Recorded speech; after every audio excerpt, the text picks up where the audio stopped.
You wanna go, so you can see them better? Yamori is just a lonely orphan who struggles with the concept of love. He soon stops going to school, and starts playing games at home all day. But one night he meets a hot vampire girl, who sucked his all blood. But to his surprise, she tells him he needs to fall for her, to become a vampire, and now he has ended up clapping her entire vampire group. I really appreciate it. It all starts when Yamori begins slipping out of his house at night because guys, he has no girlfriend. Just like some of you. No matter how hard he tries. One night, while walking around the empty streets, he stops at a vending machine to grab a beer, hoping it'll help him relax. But just as he's about to take it, this weird and loud girl named Nazuna suddenly appears and makes fun of him for wanting a drink. She's wild, unpredictable, and seems like every kind of trouble mixed together. Feeling awkward, Yamori tries to leave, but Nazuna grabs him and stops him, just like my girlfriend, who is grabbing my joystick so hard. Stop it. Get some help.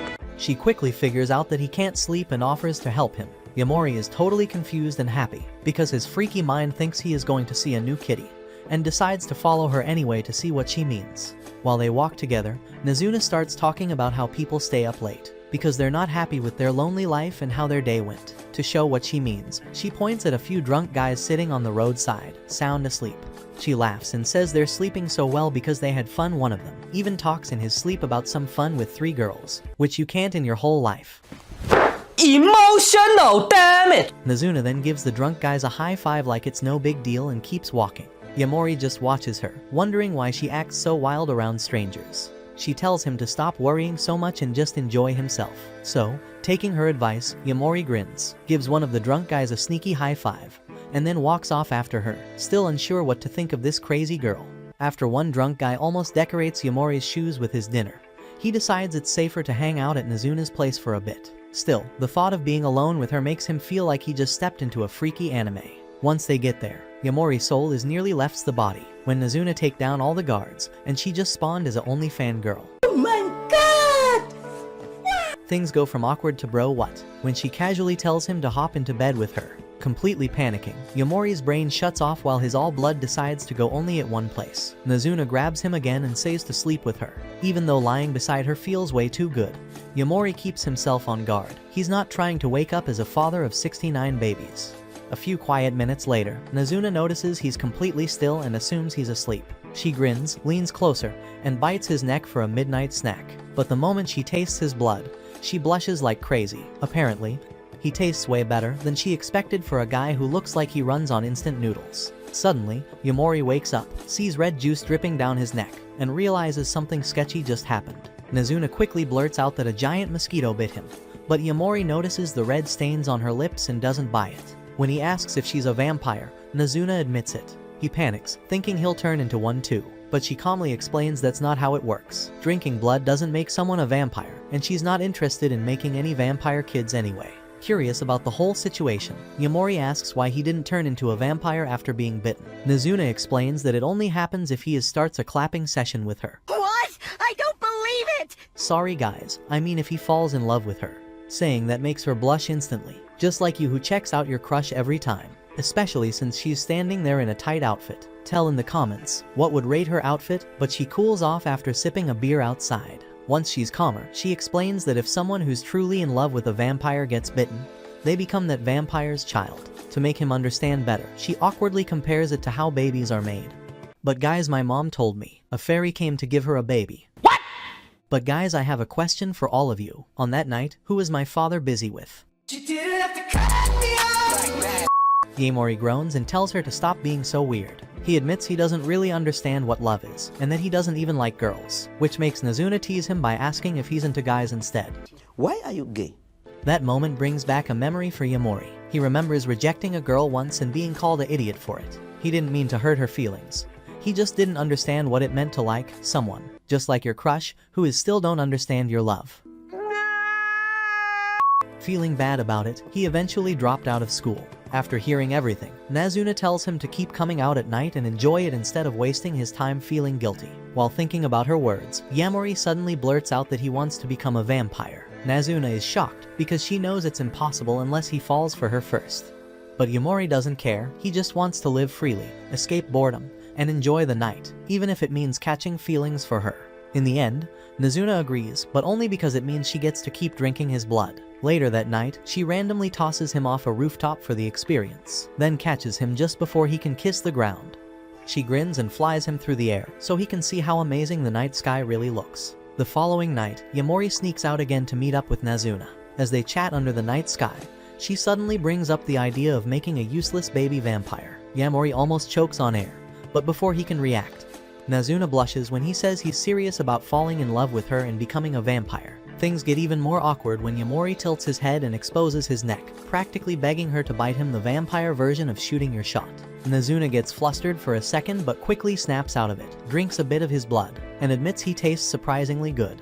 The next day, Yamori wanders around, hoping to see her again but eventually gives up, realizing that no matter how much she feeds on him, it won't turn him into a vampire yet. Just when he's about to head home, Nazuna suddenly appears out of nowhere. Yamori gets annoyed and scolds her for disappearing all night. She casually shrugs it off, saying she was just out looking for some random bad boy to snack on. That instantly makes Yamori jealous, and he calls her a thirsty girl. Just like my girlfriend, Nazuna just laughs it off and says, "Well, yeah, I was thirsty," adding that feeding on someone else isn't really a big deal to her. Yamori isn't too happy about Nazuna's casual attitude to him. Clapped by dude sounds way too close to cheating. What the heck, bro, this is cheating. Wanting to keep her attention on him, he asks for her Insta, only to find out she doesn't even own a phone. Instead, Nazuna drags him back to her apartment and proudly shows off a dusty old landline that looks like it belongs in a museum. She explains she doesn't like modern phones because they're too small and complicated, and honestly, she doesn't think she needs one anyway. Right after that, she jumps onto her bed like it's bedtime already. When Yamori asks why, she casually says she's tired from hanging out with so many guys that night. That line hits him hard. He tries to play it cool, but it clearly bothers him. Things get even more awkward when Nazuna tells him to come lie down with her. Even though he's not in love with her yet, the thought of her being close to other people makes him feel jealous, so he refuses to let her feed on him. Nazuna just shrugs and dozes off, reminding him that he was the one who said she could feed whenever she wanted. Yamori mutters that she can just drink from someone else if she's that thirsty. That's when she realizes he's jealous. With a soft smile, she admits she wasn't actually with anyone else, she was out all night looking for him. She just made up that story because she was too embarrassed to say it. Feeling bad, she apologizes and tells him she'll make it up to him. But before she can say anything more, she bites his neck again, drinks a little, and immediately falls asleep beside him. Yamori just lies there, blushing and overthinking everything that happened, and also his joystick is now on. The next day, he sets out across the city, determined to find her before nightfall, so she'll have no reason to disappear or sleep early again. After wandering around for hours, Yamori finally stops to catch his breath, and right on cue, Nazuna appears, saying she was also out looking for him. Ignoring how suspicious that sounds, Yamori pulls out a pair of wristwatch transceivers so they can talk to each other from a distance. Nazuna instantly gets excited like a kid, seeing a new toy, and says she wants to try it out. But when she notices Yamori's serious face, she asks why he even has them. He explains that he bought them when he was younger, hoping to use them with friends. Nazuna immediately fires back, reminding him a bit too bluntly that he doesn't have any. Annoyed, Yamori says he used to have friends back in school. He tells her that years ago, he placed one of the watches inside a mailbox, hoping some random person would find it and talk to him through it. But no one ever did. When he went back later, the watch was gone, yet no one ever contacted him. So he kept the other one tucked away in his drawer, waiting for a call that never came, just like your ex guys. Hearing this, Nazuna bursts out laughing, not because she's mean, but because the story is so bittersweet and so Yamori. She stops giggling only when he suggests they actually use the watches now. So they split up, talking through the transceivers as they walk under the night sky. Yamori loves the feeling it's simple but makes him feel connected to her. Nazuna, meanwhile, blushes when he says it feels like they're in a relationship. Yamori secretly wishes he can fall in love with her soon, while Nazuna is just thinking about getting another taste of his blood later. Eventually, they meet up again, and Nazuna takes him flying over the city once more.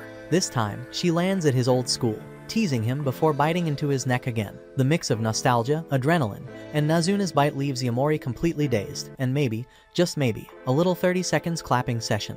On his way home later that night, Yamori glances at his old wristwatch and wonders whatever happened to its missing pair. Just then, he hears a small beep. When he turns around, he's stunned to see Akira, a girl from his school, standing there. Since it's still super early, she asks what he's doing out so late, but Yamori just stands there, frozen, unsure what to say.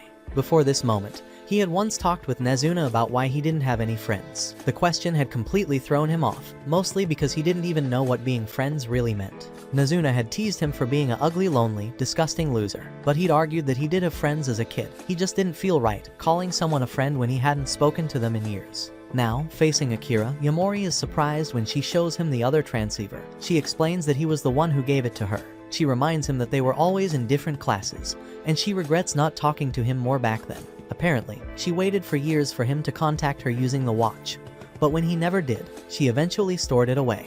The only reason she tried calling him now was because she noticed he stopped coming to school and wanted to check if he was okay. Yamori just stares at her, confused and silent. He swears he never gave it to her until Akira mentions she actually found it in her mailbox. That's when it hits him, and he smacks his forehead, realizing she must have been the one who discovered the watch he left there as a kid. Akira smiles and says she's just glad he's safe, adding that they've been friends all along after all. He gave her that watch. Yamori starts to worry that she might be misunderstanding things. As a kid, he wasn't exactly social, while other kids were out playing games. He'd sit alone watching ants crawl by. But Akira didn't mind. She'd often sit beside him, quietly joining in his little ant observation club. Thinking back on it now, Yamori feels a pang of guilt for not keeping in touch. As they talk, he finally asks why she's in her school uniform this early. Akira laughs and says she's an early riser, she likes taking morning walks before class. When she asks what he's been up to, Yamori just shrugs and says, just heading home, not wanting to admit that his nights are way stranger than they used to be. Before heading off, Akira asks Yamori if they can meet again tomorrow at the same time, and he happily agrees. Later that night, he calls a half-asleep Nazuna to tell her about running into Akira, but she just mumbles a lazy good night and hangs up. A few days pass, and one early morning, Yamori gets up quietly to leave again. Nazuna catches him, sneaking out, and teases him for heading out so early every day. She jokes that he's free to do whatever since their relationship is more like friends with benefits anyway. When Yamori pretends not to care, Nazuna grins and playfully accuses him of meeting another woman. His flustered reaction says it all, and she instantly realizes she's right. Panicking, Yamori tries to explain himself but ends up tripping over his words and running out the door. Later, while he's hanging out with Akira, he suddenly spots Nazuna lurking nearby like a vampire-shaped jump scare. Freaking out, he yells in fear, expecting her to attack him, but Nazuna just laughs and mocks him for having a secret date behind her back. Surprisingly, she seems chill about it and even tells Akira she's got nothing to worry about. Akira, however, doesn't buy it. She glares at Nazuna and blames her for being the reason Yamori dropped out of school, assuming he did it because of her. To clear things up, Nazuna bluntly states that their relationship is strictly physical, nothing emotional. Then, to prove her point in the most dramatic way possible, she bites Yamori right in front of Akira. Akira freezes, realizing in shock that Nazuna is actually a vampire. The tension finally cools when the three of them sit down at a nearby restaurant to talk it out. Nazuna orders a beer like it's nothing, while Yamori and Akira quietly sip their coffee, trying to process what just happened. Akira wastes no time getting straight to the point, asking Yamori what's really going on between him and Nazuna. She starts by questioning why he stopped going to school.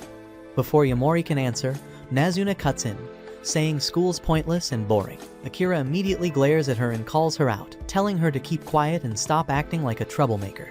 Gathering his courage, Yamori finally opens up. He admits that he stopped going to school because it just didn't feel fun or meaningful anymore. Akira agrees that school can be dull sometimes, but insists that's not a reason to give up completely. She pleads with him to come back, saying that school always felt better whenever he was around. Her words leave Yamori speechless, unsure how to respond, while Nazuna quietly watches the whole exchange, starting to take an interest in Akira. After introducing herself, Nazuna asks Akira if she's truly Yamori's friend.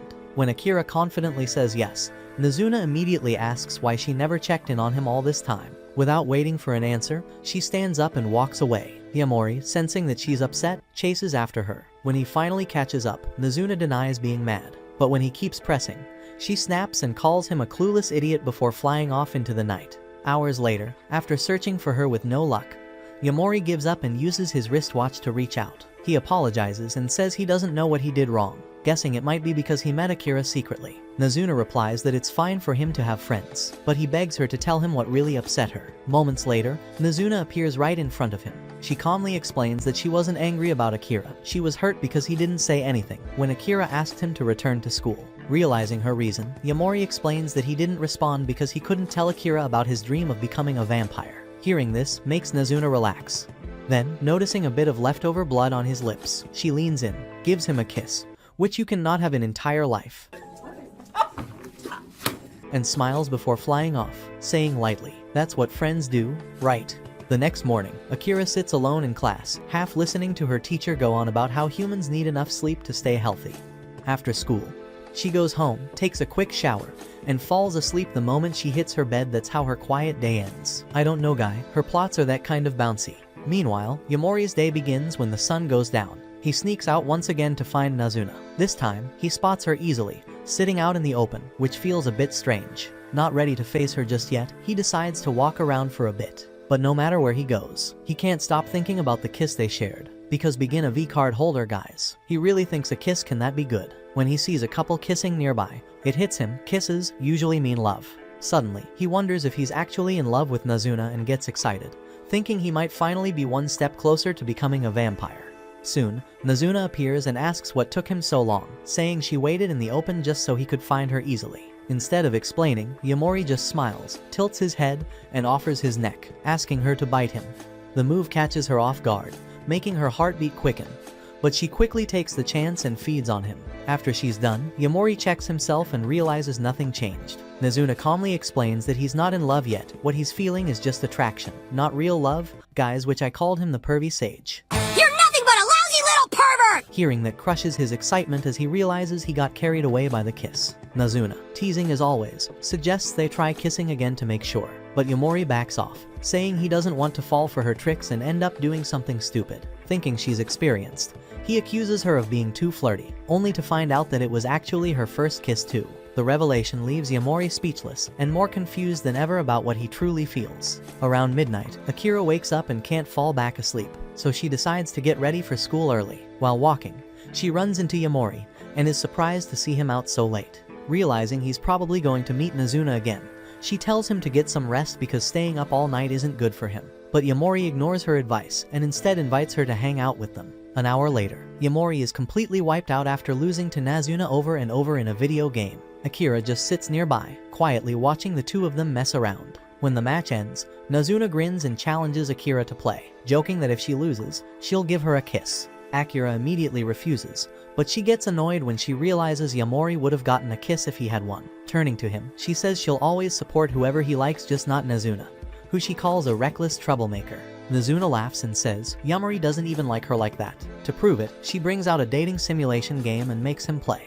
Akira watches closely, noticing that Yamori likes confident girls but also finds shy ones cute. Seeing how he acts around Nazuna, she feels relieved, realizing their relationship might not be what she thought. By 4 a.m., Nazuna yawns and says they should all take a nap. Yamori saves his game to play later. Akira is shocked when she finds out he's been sleeping at Nazuna's place all this time. While he tries to explain, Nazuna makes things worse by joking that he'll be sleeping between two girls tonight. Do you know, guys, this means? If you know, fill the comments section. What do you mean by that?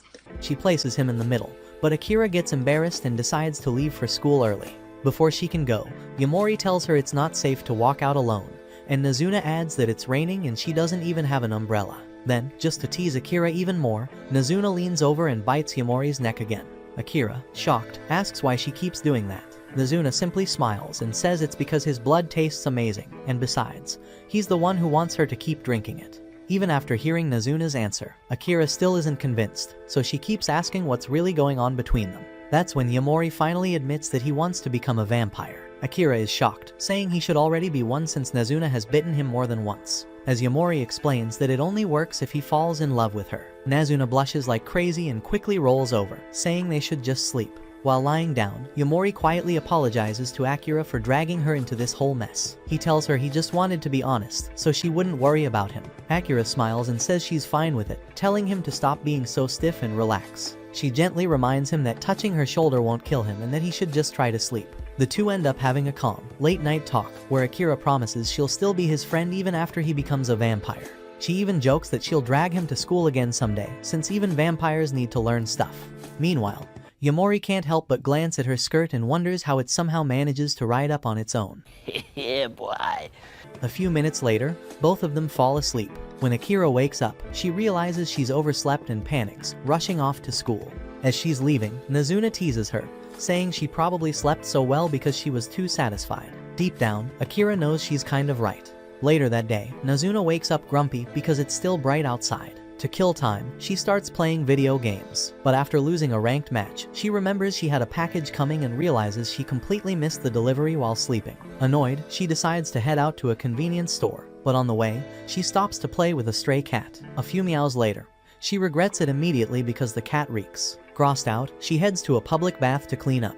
Before going in, she leaves her wristwatch with the receptionist, asking him to check if it still works since Yamori hasn't called her in a while. After her shower, she gets irritated seeing no reflection in the mirror, one of the downsides of being a vampire. But before she can overthink it, her wristwatch suddenly beeps, snapping her out of it. Stepping outside, she runs into Yamori, who's stunned to see her looking completely different. Her hair is down, and her outfit is short enough to make his brain shut down. He tries to stay calm, but his mind and 3-inch joystick is part of civil war. Damn! Nazuna notices right away and teases him, telling him he should probably cool off with a shower. While in the public bath, Yamori can't stop thinking about how hot Nazuna looked. The more time he spends with her, the more confusing his emotions become. After getting dressed, he spots her again, and his thoughts spiral right back to her to the point where he doesn't even register what she's saying once they step outside. He only snaps out of it when she suddenly appears right in front of him, making his heart race even faster. Without thinking, he asks her to bite him again.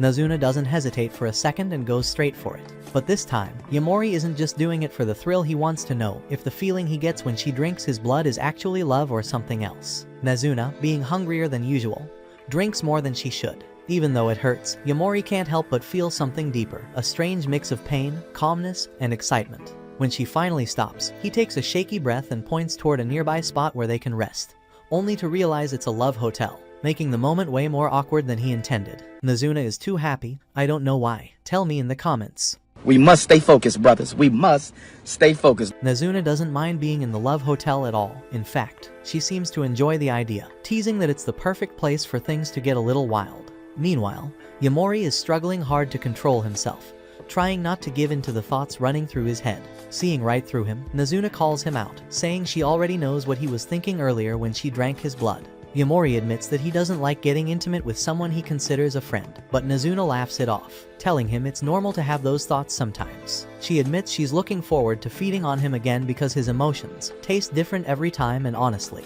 he tasted amazing before. After that, Nazuna puts on a dramatic movie at full volume just to annoy the people in the next room, though she grumbles about having to pay for it first. Later, while they're hanging out, Yamori remembers her calling him yummy and suddenly starts feeling insecure, wondering if that means she's bitten other people too. Noticing the look on his face, Nazuna casually points at a random guy nearby and says she's fed on him before, completely shocking Yamori. Realizing he doesn't want to hear about other people she's bitten, Nazuna smirks and says, "Relax, I've bitten girls too, but now, you're the only one." 10. The Zops came to Instade. Curious, Yamori asks how she used to feed before they met. With zero hesitation, Nazuna admits that she used to lure people in by pretending to offer naughty services, leaving Yamori completely speechless. Back at her place, Nazuna changes into her nurse-like outfit and explains that she used to work as a professional cuddler, and sometimes things went a bit further. Yamori is shocked and quickly looks at her service list, then nervously says he just wants a massage. Nazuna grins, jumps on top of him, and starts right away. Halfway through, Yamori feels awkward as his body reacts on its own, but he keeps telling himself it's nothing weird. When Nazuna leans close to his neck, he realizes she used to bite her clients while they were relaxed or asleep.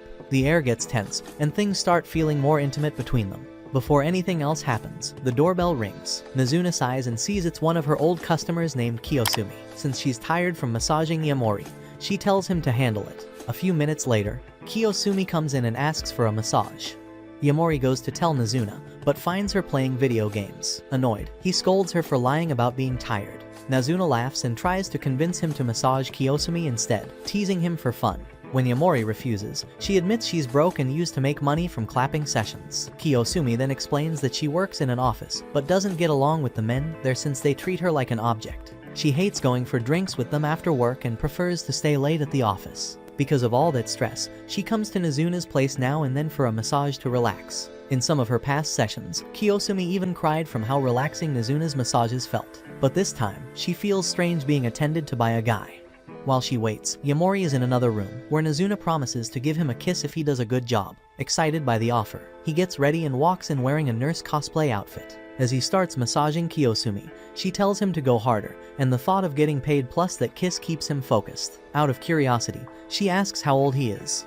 When he tells her, she's surprised and asks why he's already working. Yamori explains that he needs money and that he stays up all night because he loves how peaceful it feels. Hearing that makes Kiyosumi think back to her school days when she used to sneak out late at night to grab snacks from a convenience store. She says she misses those simple times, then asks Yamori why he quit school. He says it just got boring, which makes her laugh. She admits she's also burned out from work and tired of pretending to be happy around her coworkers. Thinking about it all, she suddenly starts crying, saying she's sick of everything. Her phone rings in the middle of it. It's her boss calling late at night. Kiyosumi knows she has to go or risk losing her job. Seeing that, Yamori realizes she's a lot like him, trapped and tired. He tells her not to go back and insists she stay for the night since her session isn't done. To prove he means it, he calls Nazuna, who suddenly appears right through the wall, shocking Kiyosumi. When Yamori begs her to stop Kiyosumi from leaving, Nazuna agrees, then jokingly throws her straight out the window.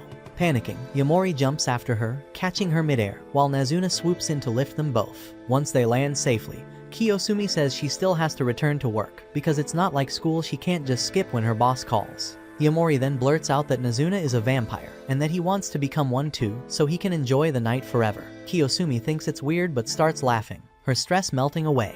After spending some time flying with them and feeling the night breeze, she admits she can't keep doing that forever and decides to return to work.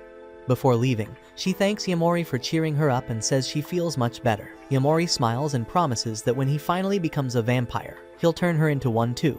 Later, Nazuna teases him about that promise, reminding him that he doesn't even know when he'll become a vampire himself. Yamori laughs and says he'll figure it out after all. He's pretty popular with girls, and making Kiyosumi fall for him shouldn't be that hard. The following day, Yamori drops by Nazuna's apartment, and she tells him to come up with something exciting for them to do. After thinking for a bit, he suggests attending a midnight pool party. Nazuna agrees right away, and Yamori secretly can't wait to see her in a swimsuit. To his surprise, she shows up wearing casual clothes instead, yet somehow looks even more stunning than everyone else there. As Nazuna walks off to grab some drinks, every guy around starts staring at her. Yamori's mood changes the moment he notices two of them trying to flirt with her. When they ask if she's with someone, Nazuna admits she came with Yamori but jokes that he already left, then happily accepts their offer to buy her a drink. That's all it takes for Yamori's jealousy to hit the roof. Unable to take it anymore, he storms over and pulls her away from the group. Once outside, he tells her straight up that the whole party was boring and that he hated seeing every guy drooling over her. Seeing how serious he looks, Nazuna smiles softly and tells him to follow her. She takes him to another pool, the one at his old school, where it's just the two of them. Only a few minutes pass before Yamori's frustration disappears. He relaxes completely, acting like nothing ever happened. Eventually, Nazuna leans in to drink his blood again, and what happens next is available on Anime Hub, not here guys. Over the weekend, Yamori sneaks out again, hoping not to run into anyone from school. But to his surprise, someone calls out his name. It's Kiyosumi. She admits she's also trying to avoid meeting her coworkers or her boss. As a thank you for promising to turn her into a vampire someday, she buys him a drink, saying the thought of it makes her feel calm. After she leaves, Yamori feels strange because no one has ever given him a gift before. His thoughts fade when it suddenly starts raining. While taking cover, he notices a girl turning down a guy who was trying to flirt with her. She then waves at him, catching him completely off guard. Later, when he's about to have his drink, the same girl shows up. Her name is Sari. She's beautiful, which makes Yamori wonder why someone hot goddess like her would even want to talk to him. Sari explains that the man earlier offered her money to go out with him. Yamori feels bad, but she casually admits she actually wanted someone to hit on her. That guy just wasn't her type. As Yamori tries to process this, he accidentally glances at her chest. Instead of getting mad, Sari smirks and even opens her shirt a little, saying he might as well take a proper look. Embarrassed, Yamori turns away, but Sari grabs his drink and starts walking off, saying she's interested in him. Worried, Yamori follows her partly to get his drink back, partly to make sure she's okay. When they reach a quiet alley, Sari suddenly hugs him for caring about her and softly says his name even though he never told her. Before he can react, she leans in to bite him. But before she can, Nazuna bursts out of nowhere and tears her arm off. Shocked, Yamori realizes that Sari is actually a vampire. Sari mocks Nazuna for only feeding on one person and asks why she hasn't turned Yamori yet, reminding her that turning humans is against vampire rules.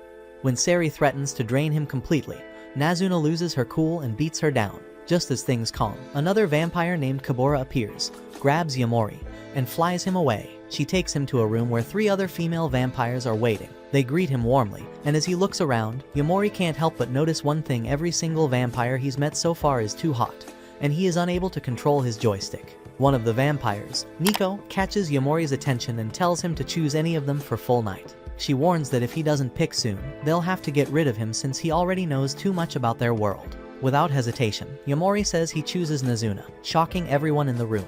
Nico can't believe he picked her over 4 hot vampires, while Midori laughs it off, confident she can still win him over since he's never been with anyone before. Feeling competitive, Nico decides to turn up her charm to make Yamori want her instead, but he compares her to Nazuna, which deeply offends her. The vampires reveal that they don't like Nazuna much because she refuses to seduce humans or turn them into vampires, something they believe is important for their kind to survive. Meanwhile, Nazuna finishes her fight with Sari and figures out what the other vampires are plotting. Sari is shocked when Nazuna admits that she actually plans to turn someone, and even more stunned when she finds out that person is Yamori. Back at the vampire meeting, Midori activates her seductive powers, certain she can make Yamori hers, but to her surprise, he rejects her like your crush rejects you, something no guy has ever done before. Another vampire, Hatsuka, warns Yamori to choose someone quickly or face death. That's when he surprises everyone by saying he's always wanted to become a vampire himself. At first, Nico thinks he's lying, but when he says he truly wants to fall in love with Nazuna, the whole room goes silent. Then, Nazuna suddenly appears, speechless for a moment. When she finally speaks, she tells Yamori to come with her, but Nico stops her, demanding an explanation. The others question how she plans to make him fall for her and realize she doesn't have a real plan. Seeing the opening, Kabura steps in and tries to seduce Yamori to figure out what makes him special. Before she can do anything, Nazuna threatens to kill her if she touches him. Nico quickly tells Nazuna to calm down, saying they only want to understand why she cares so much about Yamori, especially since she's never wanted to turn anyone before. Yamori then explains that Nazuna only likes him because his blood tastes good, and after meeting her, he genuinely wanted to become a vampire. Even after hearing that, Nico and the other vampires still demand to know Nazuna's true intentions, thinking she might be lying. Yamori tells them she agreed to let him fall in love with her first, but what really shocks them is how casually he talks about it, as if he has all the time in the world. When he notices their surprised faces and asks what's wrong, Nico tells him something he didn't know: if he doesn't become a vampire within 1 year, it'll never happen. Yamori freezes and turns to Nazuna, who awkwardly admits she forgot to mention that part so he wouldn't panic. To ease the tension, she kisses him and calls it payment for massaging Kiyosumi the other day before taking him away. On their way home, Yamori keeps thinking about everything that just happened and realizes he's in way deeper than he thought. Nazuna notices he's gone quiet and asks what's wrong, but he brushes it off, saying he's just glad he met her first. As the sun rises, Yamori confides in Akira, telling her everything, including the 1-year limit. Akira looks worried and tells him he's in serious danger. He only realizes how bad it is when she explains that if he doesn't turn within that year, the vampires will probably kill him. Terrified by the thought, Yamori starts panicking but feels a little better when Akira says she'll help him however she can. Later that morning, Akira heads to school, wondering if Yamori will really be okay. She remembers how smart he used to be in class and can't figure out why he's acting so clueless now. Lost in thought, she accidentally bumps into her old friend Mahiru, who's napping on the stairs. When she asks why he's sleeping there, he says he was out all night with a woman he likes. He admits she's older than him, since she finishes work late, which makes Akira thinks he loves his stepmom. Mahiru laughs it off and jokes that his sugar mommy is on another level. Before Akira can tease him back, he asks about Yamori, saying he's noticed he hasn't been coming to school and misses hanging out with both of them. Akira is stunned because, from her memory, the 3 of them barely hung out at all. Mahiru was always the popular kid surrounded by people, which is exactly why she and Yamori never got to spend much time with him back then or even now. Mahiru asks Akira to say hello to Yamori for him and says he has been thinking about him. As he leaves, Akira smiles, still amused by his crush on older women. Her mind drifts to grade school. She and Yamori once sat watching ants when Mahiru came over and asked Yamori to join his baseball team. Yamori said no at first because he didn't know how to play, but Mahiru offered to teach him, and he agreed. Now, in the present, Akira notices Mahiru looks worn out and wishes he could rest more. That evening, Yamori goes for a walk. Sari appears in front of him, and he tenses up, remembering their last run-in. He tries to leave, but she gently holds his arm and promises she won't hurt him. She asks for a small sip of his blood. Yamori refuses at once. Instead of pushing, Sari listens. Yamori says 1 year isn't enough time for him to become a vampire. He doesn't think he can make it. He also admits he still doesn't really understand love, so falling for someone on a deadline feels impossible. Sari stays quiet, seeing how worried and lost he is. While listening to him, Sari nearly gets a nosebleed because Yamori sounds so pure and clueless. Finding it adorable, she starts thinking of different ways he could make Nazuna fall for him. Later that night, Yamori shows up at Nazuna's place, begging her to go out with him. Without even thinking, she says no. Annoyed, Yamori complains that she always chooses video games instead of spending time with him. Nazuna shrugs and says it's because he isn't interesting enough. Yamori, refusing to give up, jokes that he'll grow an extra inch before night so she'll change her mind. That makes Nazuna laugh, and she finally agrees to go. During their movie date, Nazuna quickly gets bored and zones out. After a while, she realizes the whole thing wasn't even Yamori's idea, it was Sari's plan from the start. Yamori stays quiet, too nervous to admit the truth. As Nazuna flips through Yamori's list of date ideas, she quickly gets bored and tells him she's done for the night. Later, Yamori lies in bed, overthinking what went wrong, while Nazuna suddenly starts craving his blood and decides to pay him a visit. Around midnight, she shows up out of nowhere, drags him out to admire the night sky, and after a bit of flying, stops just to feed on him. The moment she's done drinking, she vanishes again, leaving him completely confused. While Yamori mutters to himself, wondering where she went, he spots Meharu hanging out with a few friends. Panicking, he hides, but Meharu notices him and calls him over anyway. They walk to a quiet place to talk, and Yamori is surprised that Mahiru still remembers him. Mahiru smiles and says they're friends, just like old times, and even brings up Akira, who is also part of their small circle. Back in school, Yamori always felt awkward around Akira, while Mahiru had no trouble getting along with everyone. His parents owned a flower shop, and he was basically the guy everyone liked. Now, Yamori finds it nice that Mahiru still considers him a friend. But before they can say more, Akira appears out of nowhere. Even though it's late at night, she's wide awake and immediately calls out Yamori for ditching school and hanging out with girls instead. She tries to get Mahiru to talk some sense into him, but he excuses himself, saying his lady friend is waiting for him. Meanwhile, Nazuna sits at a bar, sipping on beer, wondering what's keeping Yamori. When he finally shows up, she grabs his hand and starts walking with him through the quiet streets. At the same time, Sari sits alone, scrolling through endless messages from guys who keep hitting on her. She's tired of it all. Even the idea of turning one of them into a vampire doesn't appeal to her anymore. Then, she spots Yamori nearby and lights up, running toward him for a hug, but before she can reach him, Nazuna suddenly jumps in and kicks her away. Shocked, Yamori asks why she did that, and Nazuna casually says she was just protecting him. Claiming her leg moves on its own whenever she sees Sari's face. Yamori doesn't find that funny at all, but before he can say anything, both vampires start arguing and throwing punches over who gets to claim him for the night. After taking the loss, Sari walks off, telling Nazuna that she only meant to mess with Yamori a little. Watching her leave, Yamori notices something's off about her mood. Curious and concerned, he decides to go after her, leaving Nazuna behind. Somehow, the two end up at a karaoke place, where Sari vents about how annoying it is to have tons of guys constantly messaging her. To relax, she grabs the mic and starts singing, but Yamori can't relate to her taste in music. She's singing a new hit, while he only knows songs that came out before he was even born. That's when Sari realizes Yamori's life basically revolves around hanging out with Nazuna every night. She's about to tease him about it when a strange man named Akiyama starts banging on the door. His sudden shouting makes Yamori panic, but Sari stays calm. She already knows he's there for her. Akiyama keeps calling her name, begging her to hear him out. But Sari completely ignores him, while Yamori freaks out even more. When he asks why she's so calm, Sari casually explains that she's used to this since she has other obsessive stalkers too. Even so, Yamori can't relax as Akiyama keeps pounding on the door. Sari finally tells him to leave, and he reluctantly does. But as he's stepping out, Yamori stops to ask how she plans to deal with the guy. Sari shrugs and says she'll just kill him. At first, Yamori laughs, thinking she's joking, but when he sees her face, he realizes she's dead serious. He quickly begs her not to do it, calling out vampires for being so full of themselves. Sari fires back, saying humans are the real entitled ones, always judging vampires for taking lives when humans do it too. Their argument grows heated until Akiyama barges back in, assuming they're fighting over him. His expression turns dark, and Yamori instantly realizes the guy's not in his right mind. When Sari moves in to attack, Yamori jumps in and pulls Akiyama away just in time. As Sari prepares to strike again, Yamori drags the terrified man and bolts out of the room, trying to save them both from a bloody disaster. After running a few blocks, Yamori finally stops to catch his breath, while Akiyama looks more interested in figuring out what's going on between him and Sari. He bluntly asks if Yamori is sleeping with her or something, but the real shock comes when Akiyama admits he doesn't even know if Sari likes him at all. That's when it hits Yamori, maybe he has feelings for her too. When Akiyama agrees, Yamori nervously asks him to explain what being in love actually feels like.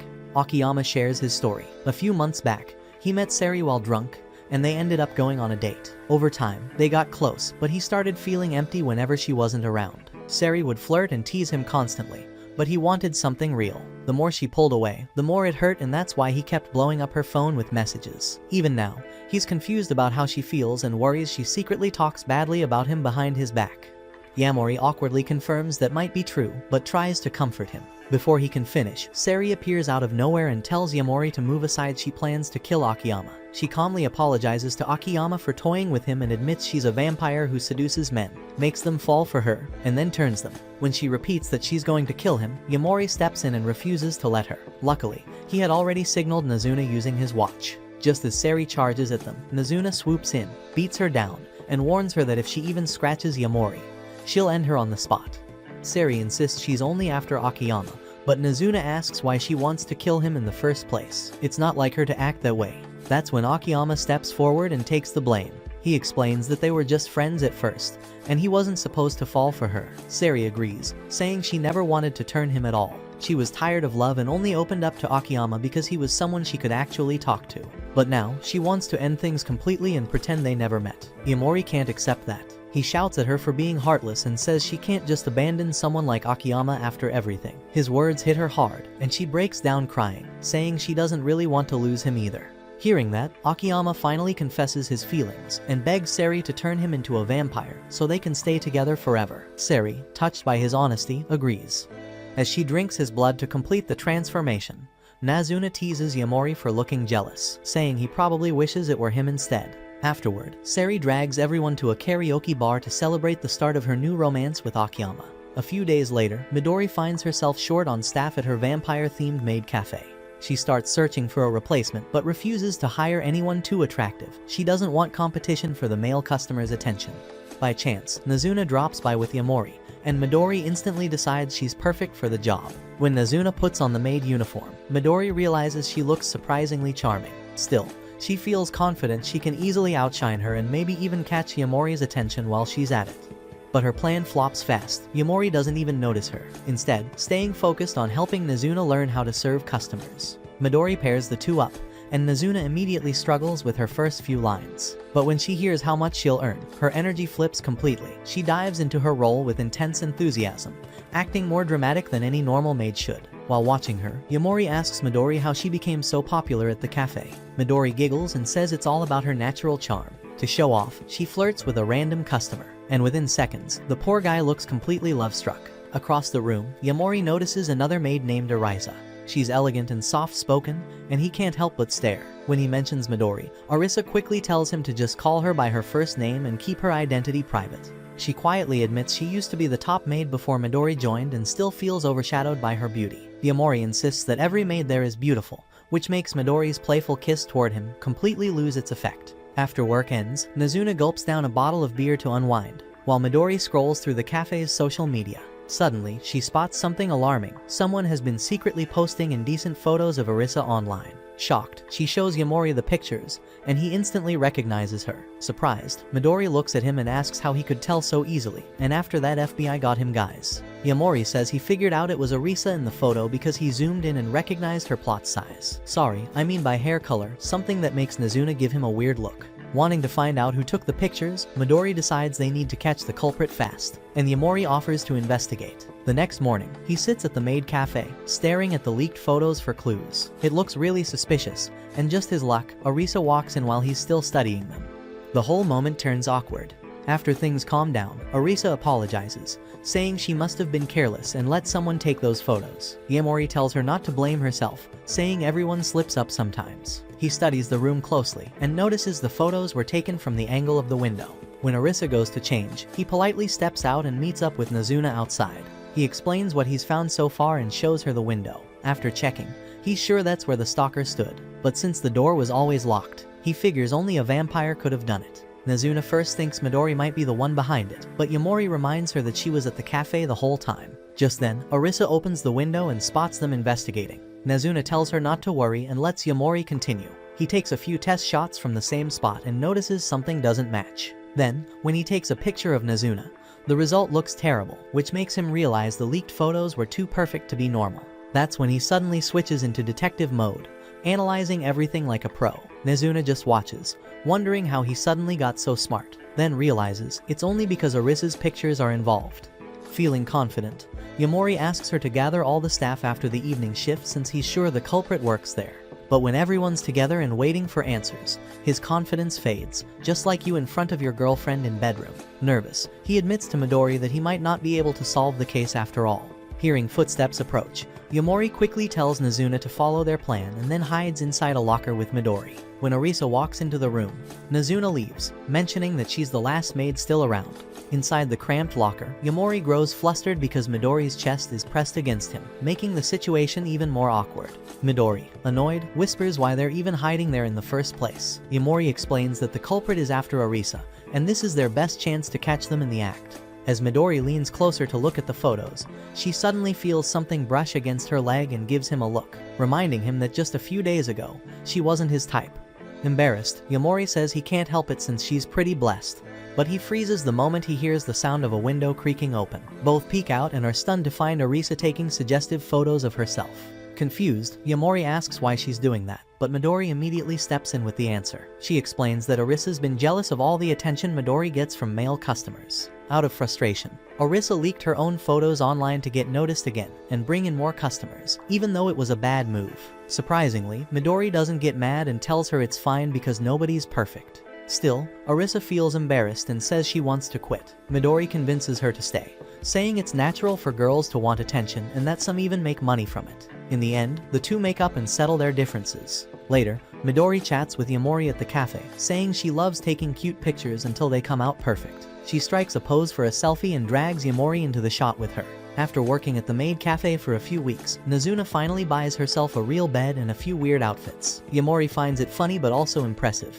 She explains that working at the cafe made her realize how much she enjoys earning money, so she plans to restart her cuddle partner job to keep the income flowing. Yamori offers to help her find clients, and while they're walking, he bumps into a tired-looking woman named Anko. Thinking she'd be a great fit for Nezuna's service, he tries talking to her. But when she asks what's going on, he gets nervous and awkwardly ends up on an accidental date with her, explaining that his intentions are purely professional. However, when Anko hears about the cuddle job, her expression changes. She admits she thought he was flirting with her and says she actually wouldn't have minded since she's been lonely for a while. Then she snaps, reminding Yamori that it's illegal for someone his age to be working such late-night jobs. When Anko notices how tense Yamori looks, she chuckles and tells him to relax, she's not the police. At first, she turns down his offer to meet Nezuna for a cuddle session, but when he mentions that massages are part of the deal, her curiosity kicks in. Yamori, trying to keep the conversation going, asks what she does for work. With a smirk, Anko says she's a private detective.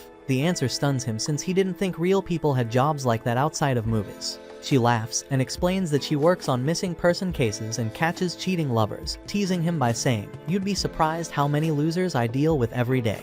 After a pause, Anko narrows her eyes and asks if Yamori is one of those guys who wanders around all night. He admits that he is, and she casually says she's searching for a missing man named Akiyama. The name instantly makes Yamori freeze. He knows that's Seri's boyfriend. Trying to cover it up, he nervously pretends he's never heard of him, but Anko isn't fooled. She suddenly grabs his wrist and leans in close, watching his reaction carefully. By feeling his pulse, she figures out that he's lying and clearly knows something. Yamori starts to panic, but Anko eventually loosens her grip, sighs, and apologizes for being too intense. Before walking off, she gives him a teasing smile and says, "Next time, try flirting with me properly. Maybe then I'll show you what dating a detective is really like." When Yamori gets back to Nezuna, she yells at him for not bringing in any new clients. To make up for it, he hands her a bottle of booze, which quickly cools her down.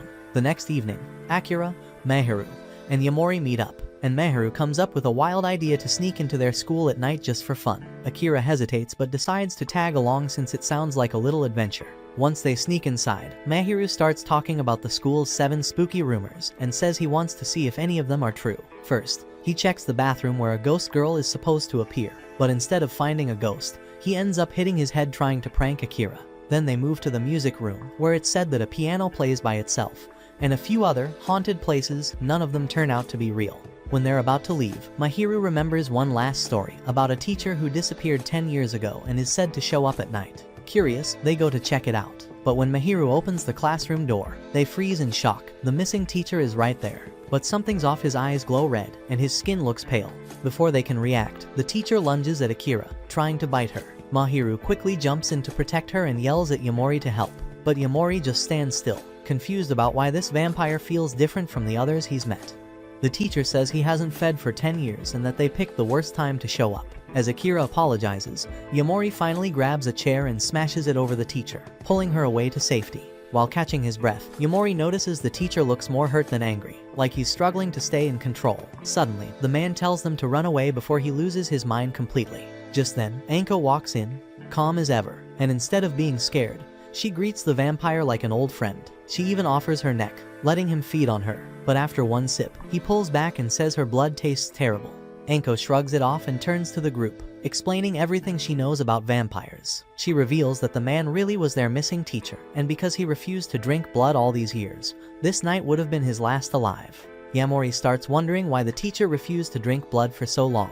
That's when Anko asks him if he really thinks being a vampire is something worth wanting. The teacher then begins to open up, explaining that he once fell in love with a vampire who tricked him into turning. Ever since then, he's hated what he became. As he cries, Anko tries to comfort him, but then pulls out a special ring that burns vampires. She forces it into his hand, telling him to die as a human instead of a monster. Unable to escape, the teacher turns to ash when the first rays of sunlight hit him. The group stands frozen in disbelief, but Yamori finally snaps out of it and angrily asks Anko why she had to kill him like that.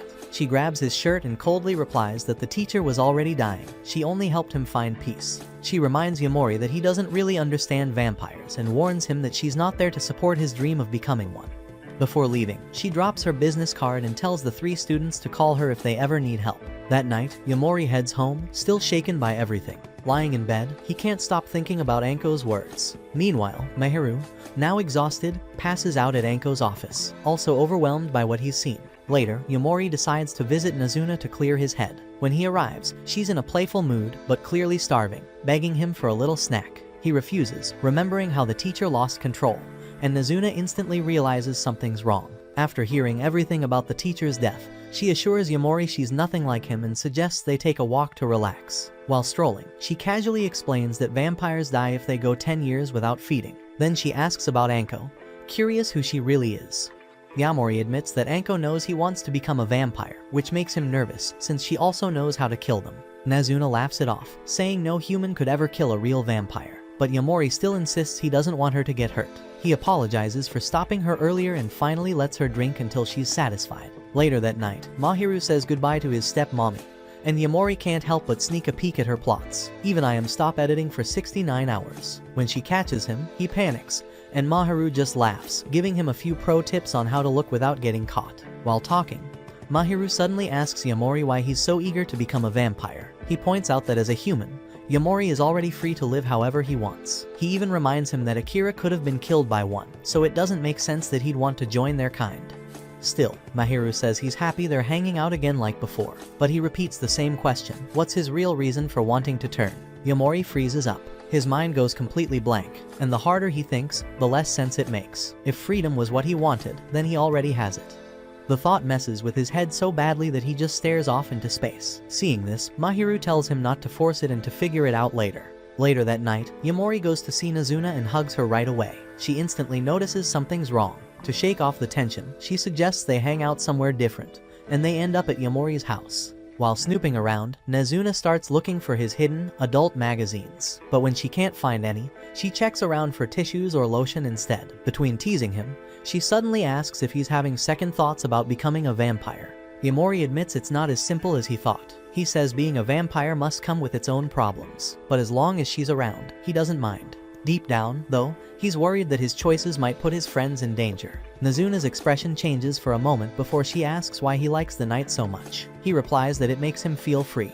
Nazuna then tells him that once something becomes part of your routine, it eventually loses its excitement and even the night might feel dull one day. She confesses that being a vampire isn't always fun either. Living for decades can get boring, though she jokes that at least she's mastered video games. After a while, she decides to leave, but Yamori stops her, saying he hasn't turned off the lights yet. Somehow, they both end up sitting together on his bed. Just when Yamori expects a kiss, Nazuna grins, teases him a little, and disappears into the night like a ghost. The next day, Yamori finally decides to message Anko, and right away, she teases him for not flirting properly last time. He ignores her joke because he's not interested in that, and instead asks how much she actually knows about him. To his shock, Anko starts talking about his life in surprising detail, even mentioning some weird personal stuff that leaves him red-faced. When he tells her to stop, she laughs and says she was just guessing. Yamori changes the topic and asks why she hates vampires so much. Anko explains that humans and vampires can never live peacefully together. She calls vampires monsters and tells him that he probably can't become one anyway since he doesn't even understand love. Her mood suddenly turns serious as she says he might die because he knows too much about their kind. What scares Yamori most is when she mentions Nazuna by name, wondering why that vampire dragged him into this world in the first place. Hearing that, Yamori panics, but Anko forces him to choose live as a human or die as a vampire by her hand. Curious, he asks if she really knows how to kill vampires, and she confidently says yes, but refuses to explain how. Still, Yamori doesn't back down and says not all vampires are bad. Frustrated, Anko calls the police and reports a suspicious boy wandering around at night, forcing Yamori to run before they find him. He hides in a park until Hatsuka finds him. Meanwhile, at Nazuna's apartment, she gets bored of gaming and decides to visit some other vampires. Back at Hatsuka's place, Yamori follows her inside and is stunned to see two girls and a guy practically worshipping her. They're all in love with her and ready to do anything she asks. She casually tells them to leave since she has company. While she showers, Yamori sits thinking about what he saw. He figures those people must be waiting to become vampires, but something about Hatsuka still feels different. When she steps out of the shower, Yamori freezes. She's flat as surfboard. Then she casually drops the bomb. She's actually a guy. Yamori's brain almost explodes from shock, and Hatsuka just laughs, saying he thought Nazuna would have mentioned that part already.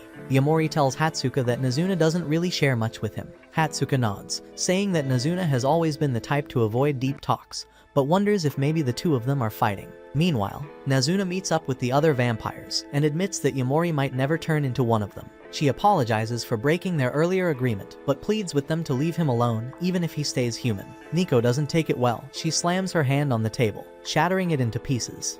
Furious, she yells at Nazuna for showing up and making such a ridiculous request, even threatening to kill her right then and there. The other vampires, however, smirk and tell her to go ahead if she thinks she can win. Nazuna keeps her cool, reminding Nico that killing each other is forbidden among vampires. Instead, Nico suggests the easier solution: get rid of Yamori.